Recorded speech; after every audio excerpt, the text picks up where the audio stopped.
Welcome back to the podcast. Today we need to talk about the latest escalations coming out of Washington, specifically President Donald Trump's recent claims that the United States is going to seize control of the Strait of Hormuz. Following the collapse of the ceasefire in Operation Epic Fury, the administration has declared a maritime blockade, with Trump insisting that American naval power will forcefully dominate the waterway and dictate terms to Tehran. But when you look at the military, geographic and strategic realities on the ground, this promise of total control looks less like a viable strategy and more like a massive miscalculation. The most glaring contradiction in this entire strategy is the baseline reality of the region. Before President Trump and Israeli Prime Minister Benjamin Netanyahu launched this disastrous joint war against Iran, the Strait of Hormuz was completely open. Commercial traffic was flowing freely, and global energy markets were relatively stable.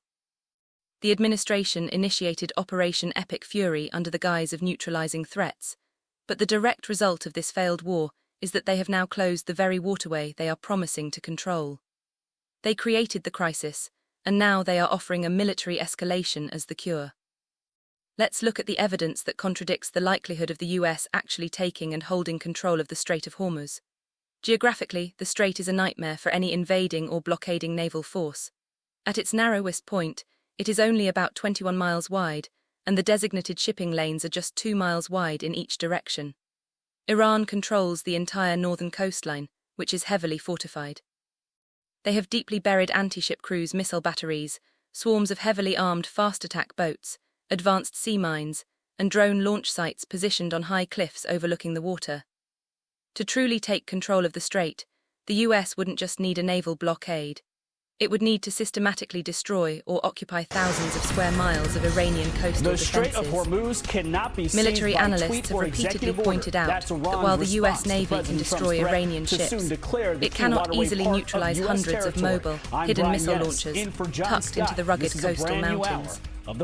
If you want proof of how difficult it is to secure these narrow maritime choke points against asymmetric threats, look no further than the administration's track record with Yemen's Ansar ally, commonly known as the Houthis. For months, the US and its allies have been trying to tackle the Houthis in the Red Sea and the Bab el-Mandeb Strait.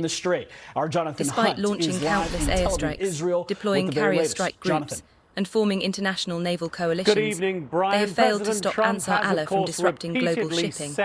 The Houthis have continued to launch drones and anti-ship ballistic missiles, forcing major commercial shipping companies to reroute around the entire continent of Africa. If the combined might of the US military and its allies cannot secure a shipping lane against a non-state militia in Yemen, it defies logic to claim that the US can effortlessly take control of the Strait of Hormuz against the fully mobilized, state-sponsored military apparatus of Iran. This brings us back to the core failure of the Trump and Netanyahu strategy. Operation Epic Fury was sold as a swift, decisive campaign that would crush Iran's terror regime and eliminate its nuclear and missile threats. Instead, it has been a catastrophic strategic blunder. The decapitation strikes only hardened Iranian resolve. The nuclear facilities remain partially intact, and Iran's proxy network is more active than ever. By dragging the US into this failed war, Trump has backed himself into a corner.